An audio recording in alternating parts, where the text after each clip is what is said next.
You wanted the best. You've got the best podcast, the hottest podcast in the world. The Chris Voss Show, the preeminent podcast with guests so smart you may experience serious brain bleed. The CEOs, authors, thought leaders, visionaries, and motivators.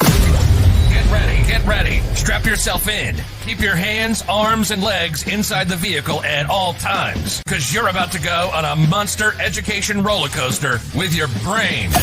Now, here's your host, Chris Voss. Hi, folks. It's Voss here from the ChrisVossShow.com. There you go, ladies and gentlemen. She does that so well. When the Iron Lady sings it, that makes it official. Welcome to Big Show, my family and friends. We certainly appreciate you guys being here. As always, thank you for always being with the Chris Voss Show. For 15 years, you've been putting up with our noise and nonsense and subscribing to the show. We just recently pulled our numbers 4 years ago when we changed the format of the show, or we opened the format of the show to a scope of all the CEOs, billionaires, multi-book authors, Pulitzer Prize winners, White House advisors, just the open up the scope from just normal sort of Silicon Valley stuff. We've increased the audience base on the show 1,405% in 4 years. Not 100%, not 200%, 1,405%. So thank you all for being a part of the show. Refer the show to your family, friends, and relatives. Go to goodreads.com/Chris Voss, LinkedIn.com/Chris Voss. Subscribe to the big LinkedIn newsletter, the big 130,000 LinkedIn group over there, and all the crazy places we are on the interwebs. Today, we're going to be talking about an amazing gentleman and some investors that are doing some really cool things. They have their own reality TV show that they're running as well. So we'll get into it. We're going to be talking today with Frank Rizzo. He is the co-founder of Stone Capital Investors. He's got over 20 years in real estate as a broker, owner, and syndicator. And for the past 12 years, he's been active in the MHP space. We'll define that as mobile home space.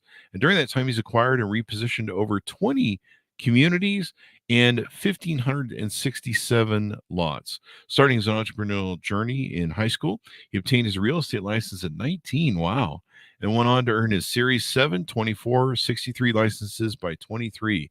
He later opened his real estate brokerage, Cornerstone Realty, at age 28, with a focus on alternative investment opportunities in the real estate market. He trained Frank trained industry-recognized top-producing sales agents and developed a track record for sourcing, repositioning, and marketing real estate assets. He's been elected to serve as local real estate board as director and later served as president of the Staten Island Board of Realtors. Welcome to the show, Frank. How are you? Chris, thank you very much for that introduction. It's an honor to be here. It's an honor to have you as well. Thanks for coming by, and it's going to be interesting to hear your stories, and maybe we'll have some people that'll be like, hey, I want to make some investments in this business. So Frank, give us your .coms. Where do you want people to find you on the interwebs? So you can check us out at the mhpexchange.com. That is a new platform that we've put out for anybody interested in the mobile home park space. If they're interested in finding opportunity, news, education, or entertainment, the mhpexchange.com. Or you could find us at stonecapinv.com. Either one, you'll be able to find out and reach out to me. There you go. So a lot of things have been happening in the marketplace with homes. Home affordability is a big deal, especially for Gen Z. We were talking about this before the show. I think a lot of people know the stories. There's a shortage of homes in America, and a shortage of affordability homes for new families to be able to get into homes. So where are you guys at? Give us like a 30,000 overview of what you guys do or what you're trying to do in helping the market. So Chris, right now we have a huge affordability issue in this country. And that is the crux of what we do and why we're in this space. We focus in the manufactured housing space, which is the most affordable housing stock, providing homes for people looking for entry-level homes for people looking to become a homeowner, get part of that American dreams in communities which they know are well-run, well-kept, safe, and secure, so they can grow their family and their legacy there. So that's been our focus and our drive since we've gotten to this business about 12 years ago. And we look forward to, our motto is that when we walk in, we want to make our communities better. And we believe by us leading first, improving those communities on the ground, it just makes for a better experience for our consumers and better for our stakeholders all around. There you go. So why did you target, you've been in real estate for all these different ways. Why did you personally start focusing, your investment firm and the MHP exchange, of course? Why did you focus on mobile homes instead of single family residence, multifamily, et cetera, et cetera? That's a great question. And growing up in Brooklyn, New York, I will tell you, there wasn't a lot of mobile home parks for me to take a good advantage of. I mean, Yeah. we had zero experience from that. I had been very active in local development, especially in Staten Island on the waterfront, trying to get the downtown area, redeveloped. And what I found is operating in New York City, it's a lot of times it's like pushing a boulder up a hill, right? There's so many different agencies that you have to deal with to get anything done. I'll give you a perfect example. We were working in the Stapleton area, and there was a train station, and the city was going to do a multi-million dollar redevelopment there. And there was a light that was busted outside the train. And this is an area that was a high crime area. First thing we said from our local civic association was, let's try to get the light fixed.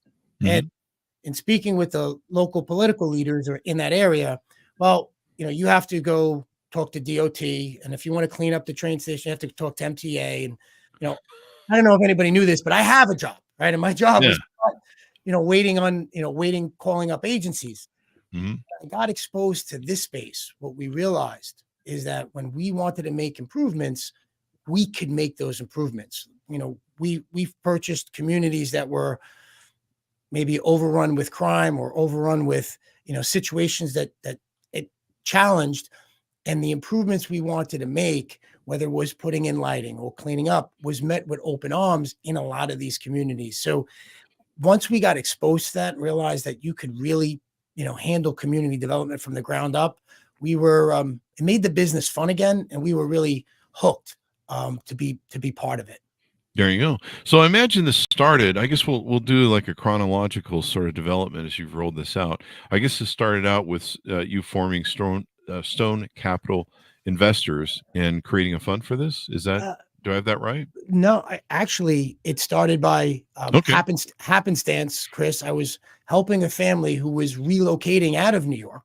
Mhm. They had some multifamily properties and they needed to get out. Mhm. They had 100% occupancy, 45% credit loss.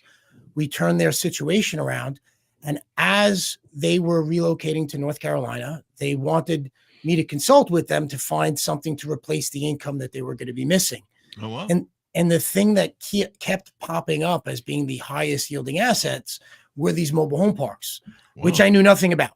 So in making my recommendation to them that, the father, who was a first generation, American success story, he said that the only way he would do this is if I stayed in the deal with him and I ran the property for him. Oh So wow.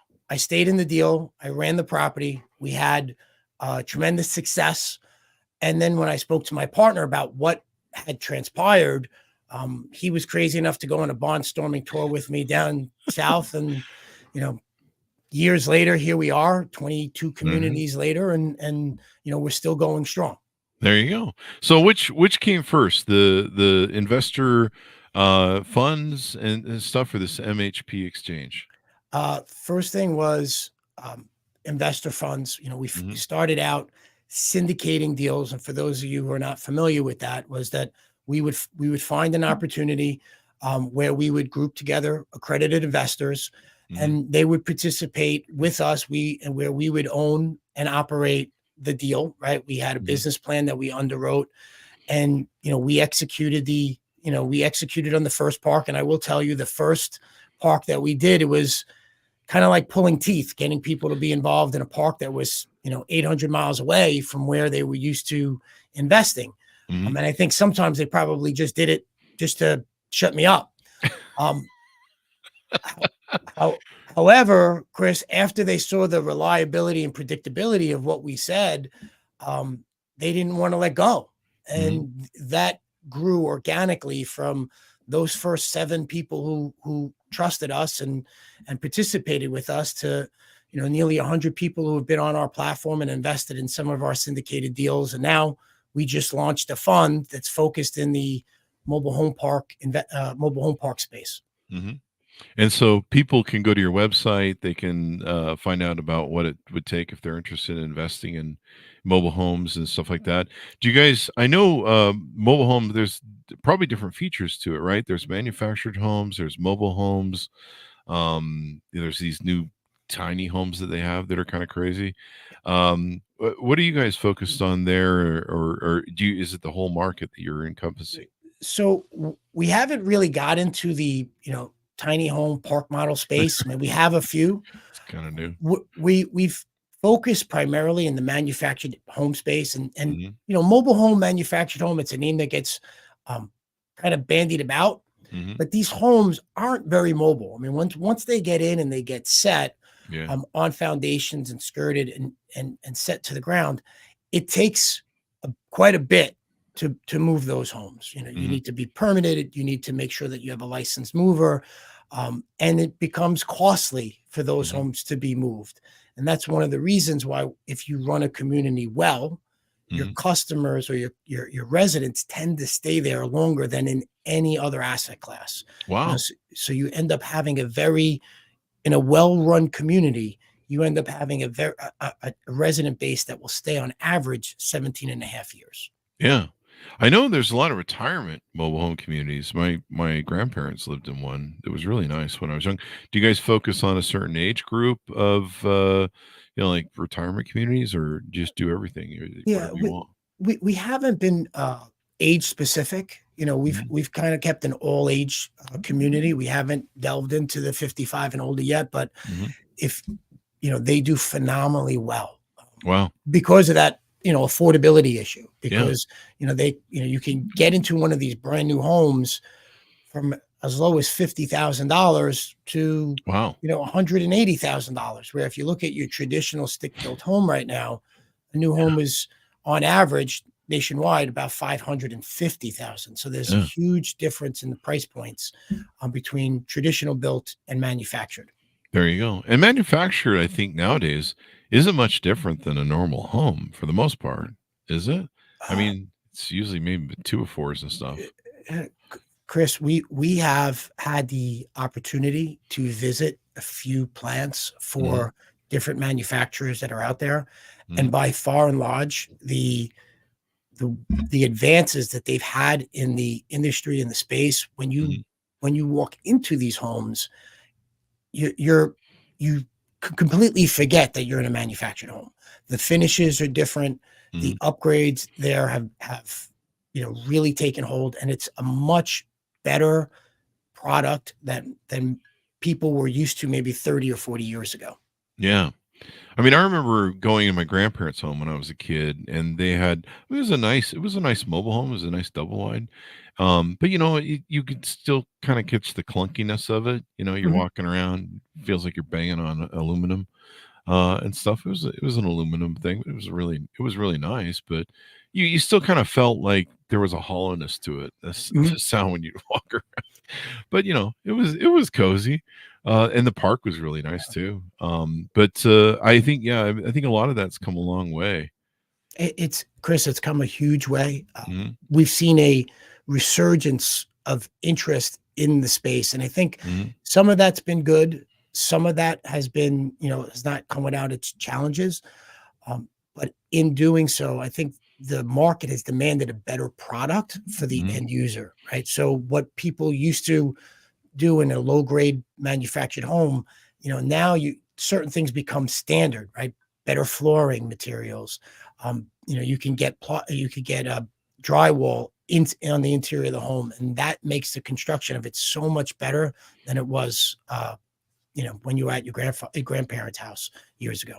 There you go. So now, how did you develop this into the MHP exchange, or did the reality show come first? I noticed you guys have a big YouTube channel you're running and doing the reality show and kind of teaching people how to do things.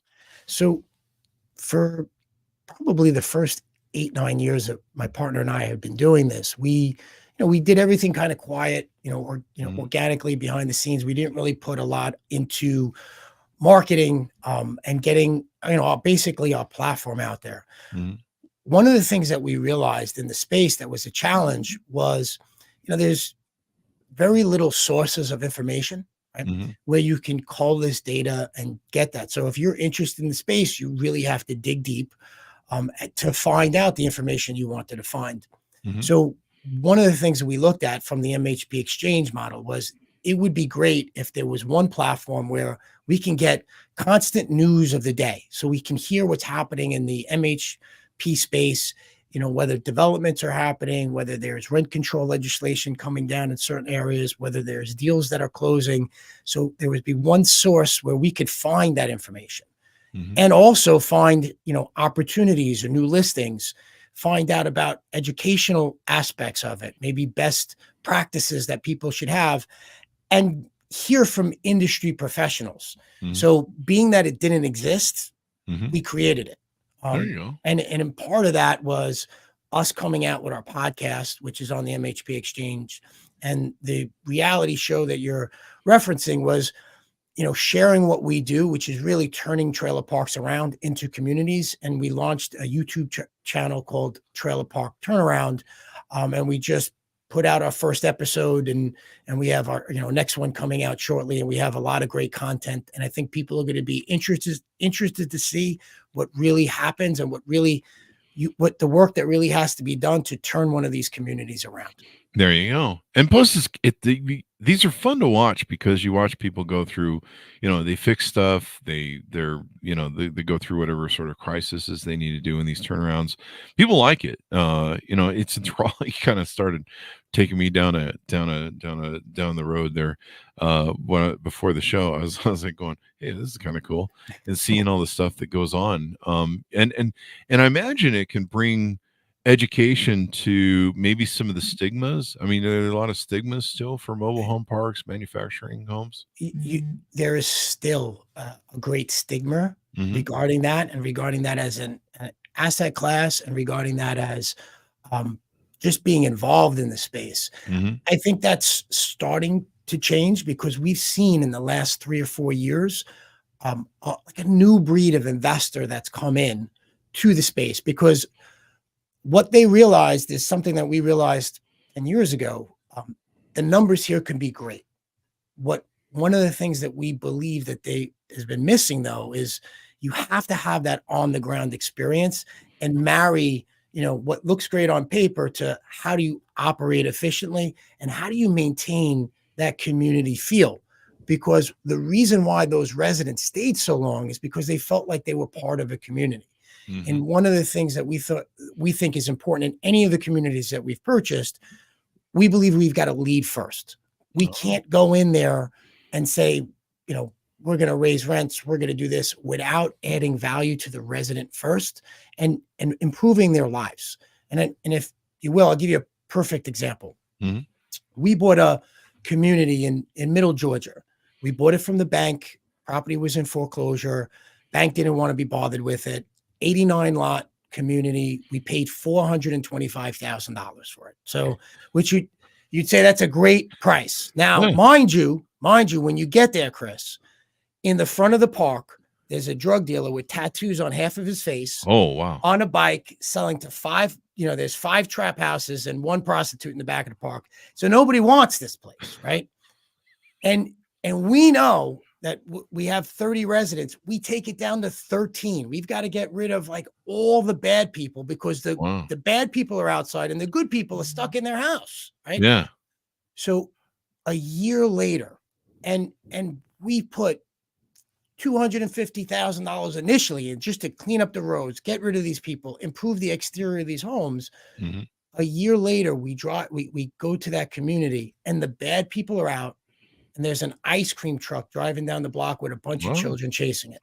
Wow. That's the type of impact. So yes, we did very well on that. We ended up, um, you know, holding on to that park for nearly 5 years and selling that park for $2.6 million, Wow. and putting more money into after putting some more money into it and bringing in new homes and getting occupancy up to 70 units.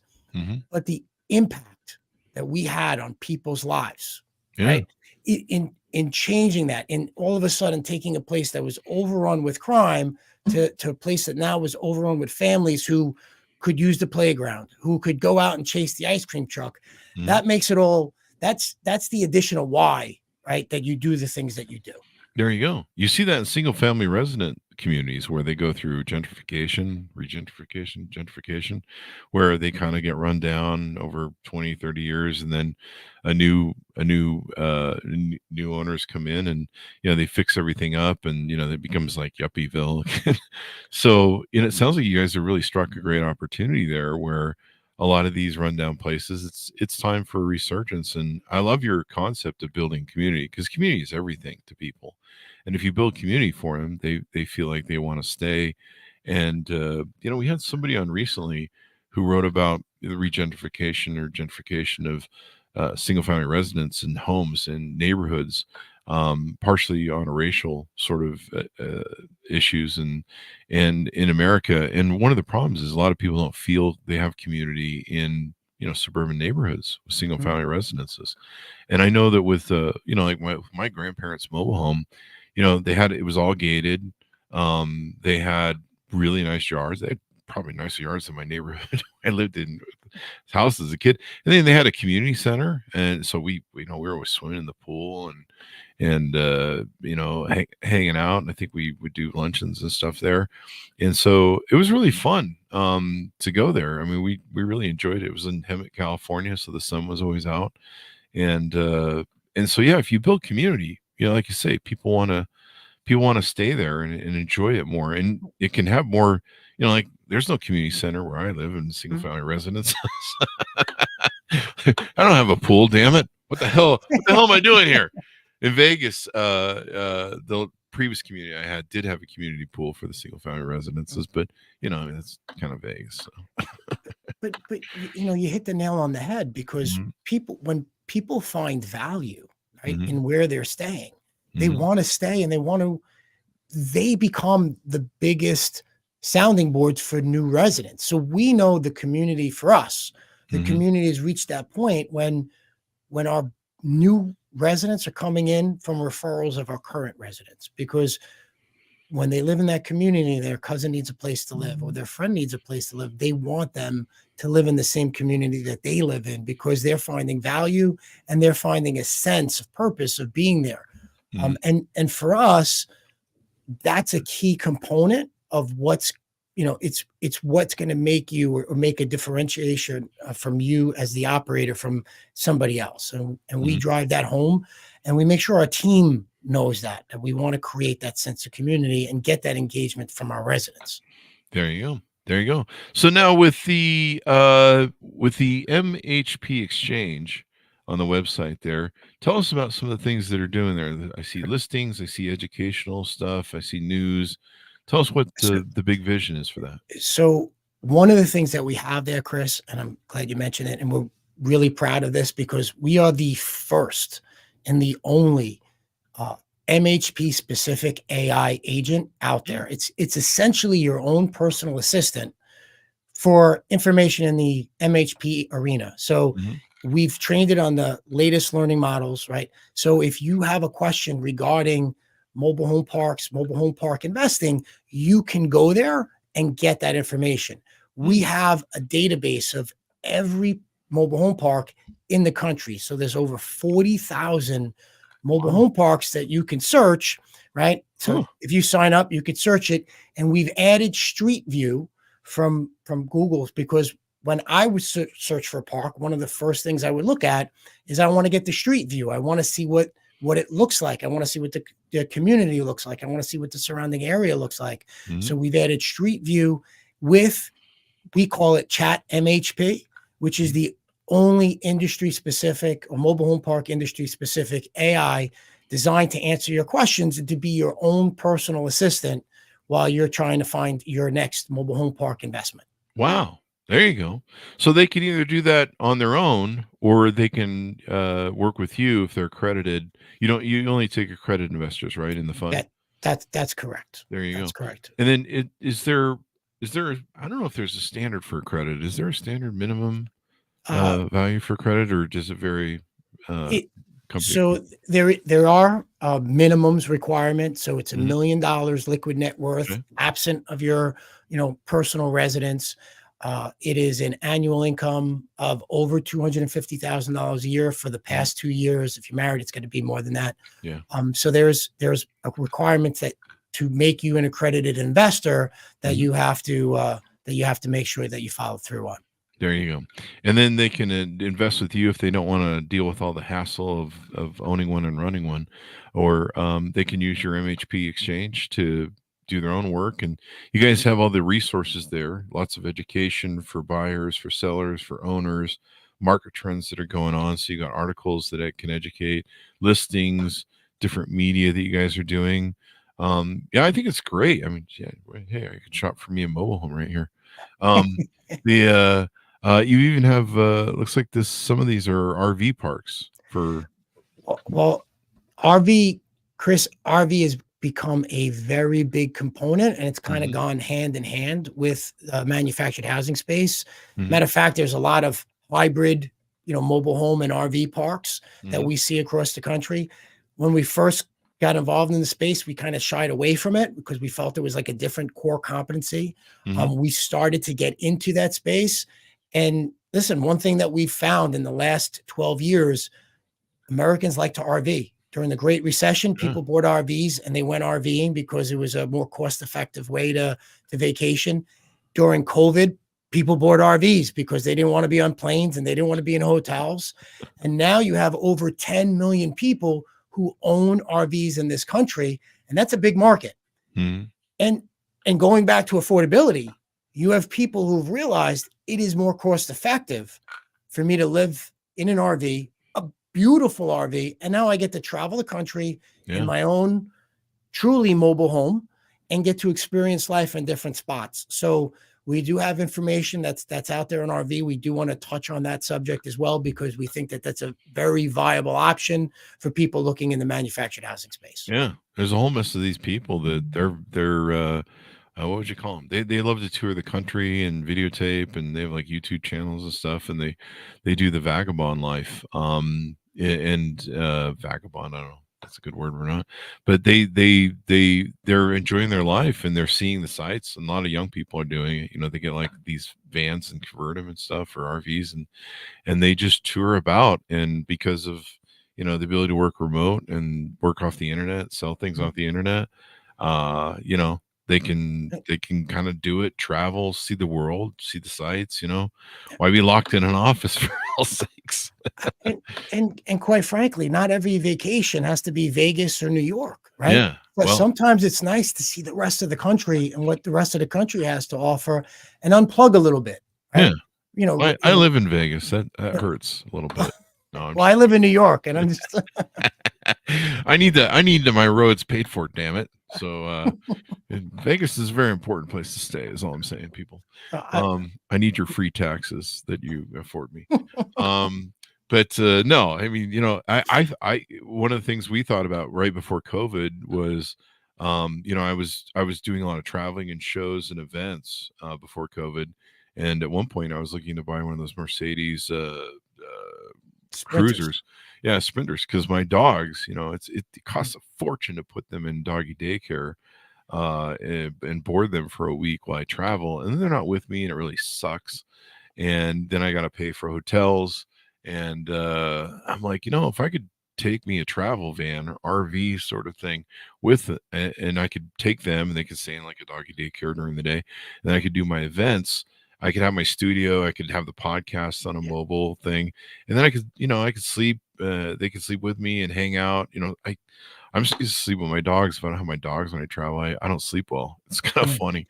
And then I could have the production studios, and I could take my time going to events. I wouldn't have to race to them. So yeah, there's a whole beauty to it. Anyway, what have we covered for all the different things that you're doing that we want to touch out, tease on, or plug? I think you touched on everything, Chris, which is, and I appreciate that. The MHP Exchange, if you're interested in the mobile home park space, that is a spot where like I said, you could go there, you could try chat MHP. You could sit there, get a lot of that information that you might be interested in that space. And it has that ticker to give you the updated information from news from across the country. to get updated on that. And then you can obviously you'll stay in tune to any podcast, or you'll be able to see the next episode of Trailer Park Turnaround, which I appreciate the fact that you watched it, and was something we're really proud of, to give people a real on the ground look of what it takes to turn one of these communities around. There you go. And with affordability, I mean, Gen Z, they're really struggling to buy homes and find affordability. Doesn't look like anything's going to change anytime soon with that. And they're downsizing their family size too. A lot of them aren't getting married and having kids till later, if at all. My problem I've always had all my life, being single, and I can't afford the divorces, and no kids, and I just never really got tired of being happy, uh, and just trying to find stuff to do with my money. It's a hard life when you don't have kids. Yeah, people don't realize it. And I don't have a wife who's down at Target every twice a day. And so if you do, well, then good for you. But I can't afford that. I mean, I make way too much money to afford that. And so for me, I've always kind of wished for a tiny home, because I never really, because I'll get in home, and I'll, I'm like, what do I need 4 bedrooms for me and 2 dogs? And so it's always been just crazy. And since they're Siberians, I need a yard.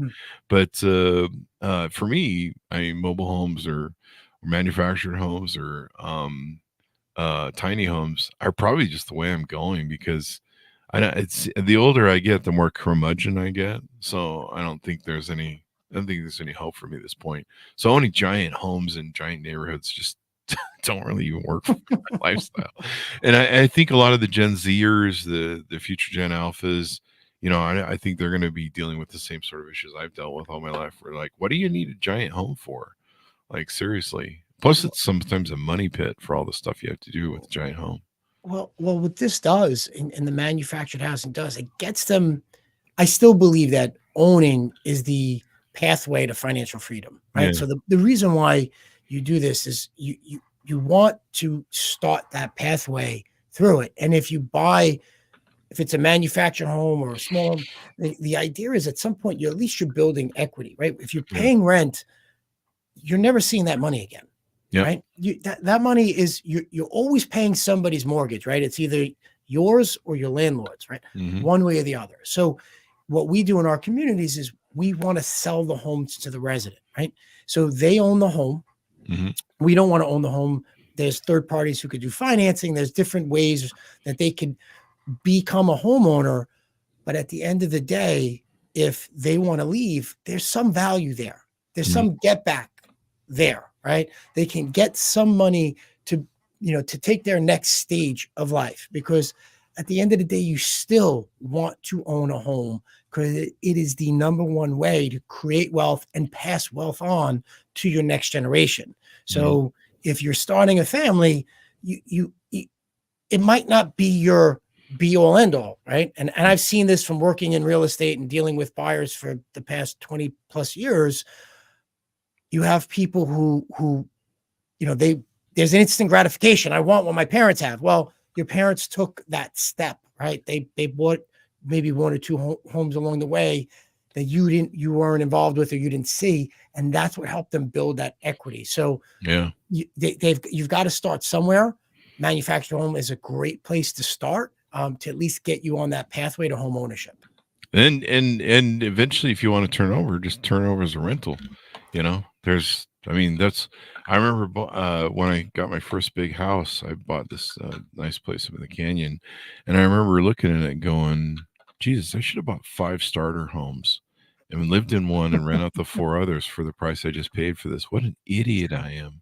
And it was just like me. Well, I moved 2 girlfriends in over time, but not at the same time, folks. Calm down. But you could have moved them into 2 of the starter homes. Yeah, and then it would be easier to evict them.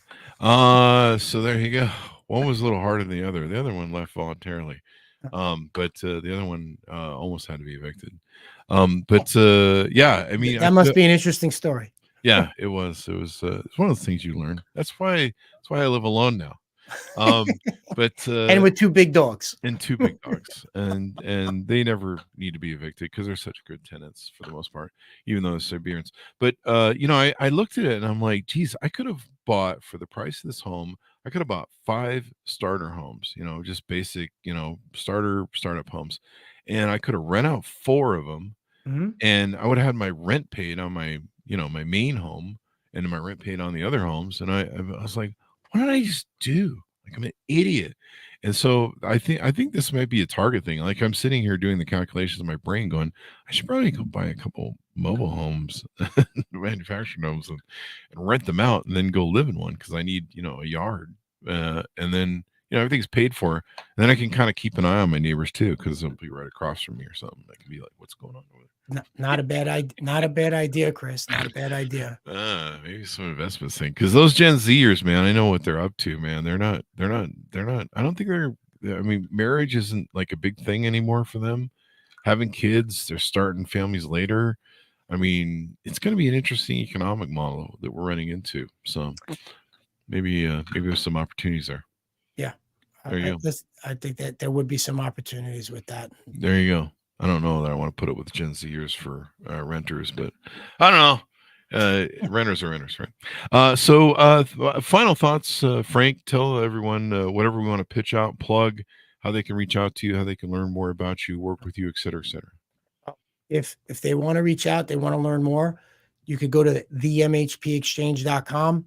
Subscribe, and you get in there. You'll be part of our newsletter. We'll keep you updated as to what is going on. You'll get information on all our next podcast drop, or which is information piece, or our next reality show drop. And additionally, you'll also get information on the space. So go to the mhpexchange.com.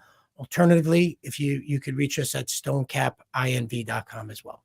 There you go. I love it too that you guys are doing your own show for the reality show. I think more companies I think this might become a trend. We were talking about before the show, we had San Pedro Fish Market folks on, and they're like a 7,500-year-old family fish market with multiple locations in Long Beach. What am I doing, an ad here? With multiple locations. And they started their own reality show because they want to control their brand and their narrative. And I don't know, maybe the Chris Voss show will start its own reality show. There'll be a reality podcast for the behind the scenes of the Chris Voss show. No one wants to see that. Anyway, thank you very much for coming on the show. We really appreciate it. Thanks for having me, Chris. Really. There you go. And thanks for us for tuning in. Go to goodreads.com/Chris Voss, LinkedIn.com/Chris Voss, Chris Voss one on the TikTok, and all those crazy places we're on the internet. Thanks for tuning in. Be good to each other. Stay safe. And we'll see you guys next time.